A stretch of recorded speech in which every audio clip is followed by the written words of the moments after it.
Hello friends, நாங்கள் இன்றைக்கி பார்க்க போகிற விஷயம் என்னென்னா எனர்ஜெட்டிக்ஸ் என்ற பாடத்தில் ரசாயன தாக்கங்களின் சாத்தியத்தன்மையை பார்க்க போகிறோம். அதில் பார்த்தா எந்திரப்பின்னு சொல்கிற விஷயம் என்னென்னா ஒரு தொகுதியின் எழுமாறான தன்மை பற்றிய அளவீடு அந்த தொகுதியின் எந்திரப்பி எனப்படும். இந்த எந்திரப்பி ஒரு நிலைத்த தொடர்பு. அதாவது எழுமாறான தன்மை கூடுனா இந்த எந்திரப்பி மாற்றம் என்ன செய்யும்டா கூடும். இந்த தொகுதியில் உள்ள மூலக்கூறுகளின் எண்ணிக்கை அதிகரிக்கும் போது எந்திரப்பி மாற்றம் என்ன செய்யும்டா அதிகரிக்கும். மூலக்கூறுகளின் சுயாதீனத்தன்மை அதிகரிக்கும் போதும் எந்திரப்பி அதிகரிக்கும். அப்போ இந்த 3 காரணங்களையுமே நாங்கள் இந்த எந்திரப்பி மாற்றத்துக்கான காரணங்களாக சொல்லலாம். அதுக்கு பிறகு பார்த்தா delta G, delta H, delta எஸ்களுக்கு இடையிலான தொடர்பு கேட்டிருக்கு.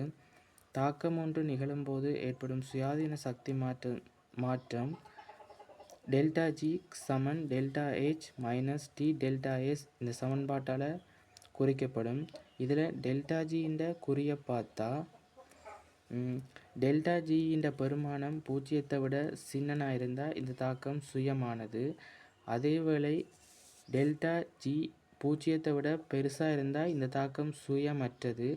டெல்டா ஜி 0க்கு சமனாக இருந்தால் இந்த தாக்கம் சமநிலைக்குரிய தாக்கமாக இருக்கும்.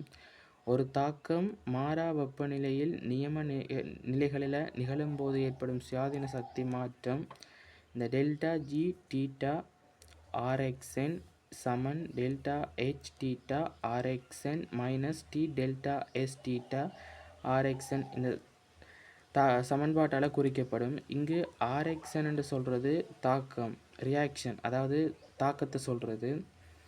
அதுக்கு பிறகு பார்த்தா தொகுதியின் வகைகள்.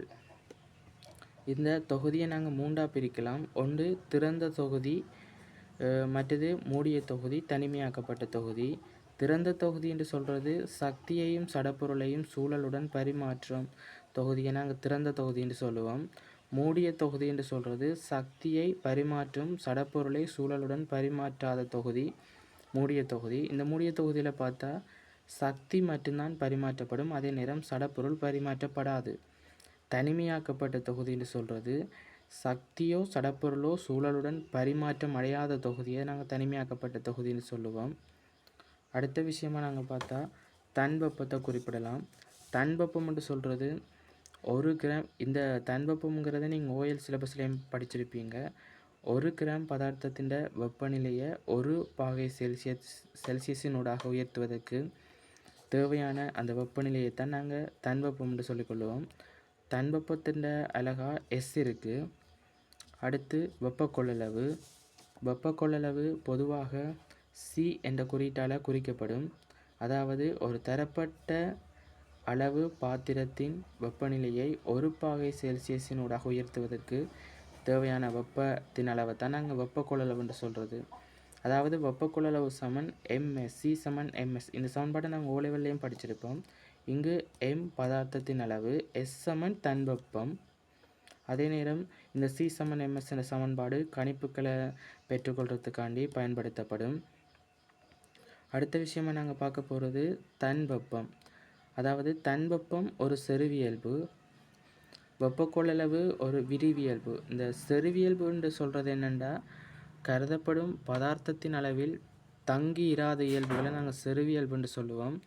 பதார்த்தத்தின் அளவில் தங்கியுள்ள இயல்புகள் விரிவியல்புகள் என அழைக்கப்படும். அகவெப்ப தாக்கம்.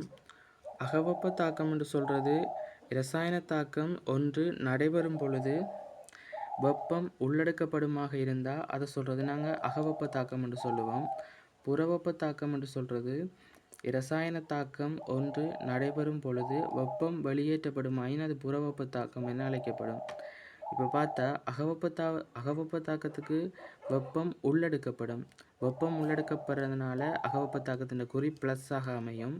புறவெப்ப தாக்கத்துக்கு உதாரணம், அதாவது புறவெப்ப தாக்கத்தின் போது வெப்பம் வெளியேற்றப்படும். வெப்பம் வெளியேற்றப்படுறதுனால இதன் குறி மைனஸாக அமையும். அடுத்து பார்த்தா எனர்ஜெட்டிக்ஸில் ஏசுவின் வெப்ப கூட்டல் விதி குறிப்பிடப்படுகின்றது. இப்போ இதில் பார்த்தா இரசாயன தாக்கம் ஒன்று நடக்க அதில் ஏற்படுற வெப்ப உள்ளுறை மாற்றமானது அது நடைபெறும் படிகளின் எண்ணிக்கையில் தங்காது. அப்போ நியம தாக்க வெப்ப உள்ளுறைன்னு சொல்கிறது நியம நிலைகளில் தரப்பட்ட தாக்கத்தில் தரப்பட்ட தாக்கிகளின் அளவுகள் தாக்கமடைந்து நியம நிலையில் உள்ள விளைவுகளை உருவாக்கும் போது ஏற்படும் வெப்ப உள்ளுறை மாற்றத்தை தான் நாங்கள் நியம தாக்க வெப்ப உள்ளுறைன்னு சொல்லுவோம்.